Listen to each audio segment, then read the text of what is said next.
Hi everyone, welcome again to the another video. So last की दो video में मैंने आपको अपनी स्ट्रैटेजी बताई मैथ्स और रीजनिंग की कि मैं कैसे अटेम्प्ट करता था उनको।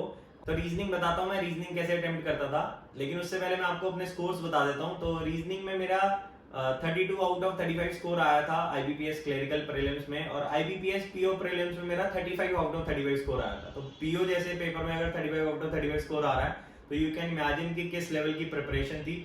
प्रीलिम्स में मैंने बहुत ज्यादा प्रैक्टिस करी थी, तो उसकी वजह से मुझे लगता है कि मेरी कमांड आ गई थी पेपर पे। और अब आपको सीक्वेंस बताता हूँ कैसे कैसे मैं अटेम्प्ट करता था। तो रीजनिंग में आपके सामने दो पार्ट्स में पेपर होगा। पहला होगा मिसलेनियस, मतलब दो पार्ट्स में ऐसे डिवाइडेड नहीं होता, बट मेजरली हम अपने माइंड में डिवाइड कर लेते हैं उसको। पहला होता है मिसलेनियस, जिसमें बड़े सारे टॉपिक्स आते हैं। सिलोजिज्म आता है आपका, कोडिंग डिकोडिंग होता है, और ब्लड रिलेशन होता है, डायरेक्शन डिस्टेंस होता है, ये टॉपिक्स होते हैं। इन टॉपिक्स को हम पहले अटेम्प्ट करते हैं। हमारी रीजनिंग, जो हमारी साइकोलॉजी है इसके पीछे, वो यही है कि हमें कम टाइम में ज्यादा क्वेश्चंस अटेम्प्ट करने हैं। और स्टार्टिंग में अगर हम ज्यादा क्वेश्चंस अटेम्प्ट कर लेंगे तो हमें कॉन्फिडेंस आएगा कि पेपर हमारे ग्रिप में है। तो मिसलेनियस का जितना भी पार्ट होता था पहले वो अटेम्प्ट कर लेता था। देन उसके बाद हमारे सामने मेजर दो पार्ट ही बचते हैं, जो होता है पजल और दूसरा होता है सिटिंग अरेंजमेंट। तो आप जिसमें भी कॉन्फिडेंट हो, मेरे को ऐसा कुछ नहीं था कि मैं पजल या सिटिंग अरेंजमेंट किसी पर्टिकुलर में कॉन्फिडेंट था, तो जो सा भी क्वेश्चन मुझे इजी लगता था मैं उसे अटेम्प्ट कर लेता था। प्रीलिम्स में आपकी स्ट्रैटेजी यही होती है कि आपको ज्यादा से ज्यादा क्वेश्चन अटेम्प्ट करने हैं। और अगर आईबीपीएस क्लरिकल प्रीलिम्स की बात करूं तो उसमें बहुत ज्यादा डिफिकल्ट क्वेश्चंस नहीं होते, तो आप ऑलमोस्ट सारे क्वेश्चन अटेम्प्ट कर लेते हो, तभी आप 35 आउट ऑफ 35 स्कोर कर पाओगे।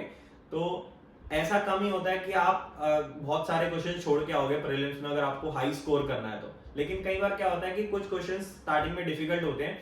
मान लो मिसलेनियस में आपने कोडिंग डिकोडिंग के क्वेश्चन उठाए, कोडिंग डिकोडिंग आपसे सॉल्व नहीं हो रही, तो आप उसको थोड़ा सा टाइम दो, कुछ सेकंड्स दो आप उसको, जितने सेकंड्स में आप अटेम्प्ट करने का सोच रहे थे, लेकिन उसके बाद उसको आप स्किप कर दो और दूसरे सेक्शन पे चले जाओ।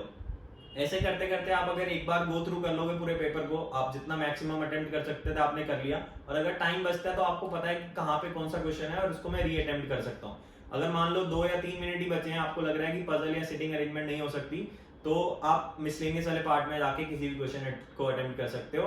और यही स्ट्रैटेजी मैं यूज करता था अटेम्प्ट करने के लिए। पहले मिसलेनियस सारा अटेम्प्ट कर लेता था जितना हो पाता था, अगर सारा नहीं हो पाता था तो, और उसके बाद पजल और सिटिंग अरेंजमेंट को अटेम्प्ट करता था। और अगर पजल एंड सिटिंग अरेंजमेंट के बाद थोड़ा सा टाइम बच जाता है तो मैं वापस से मिसलेनियस वाले पार्ट पे आके अटेम्प्ट करता था, जो भी पार्ट मेरा बचा होता था।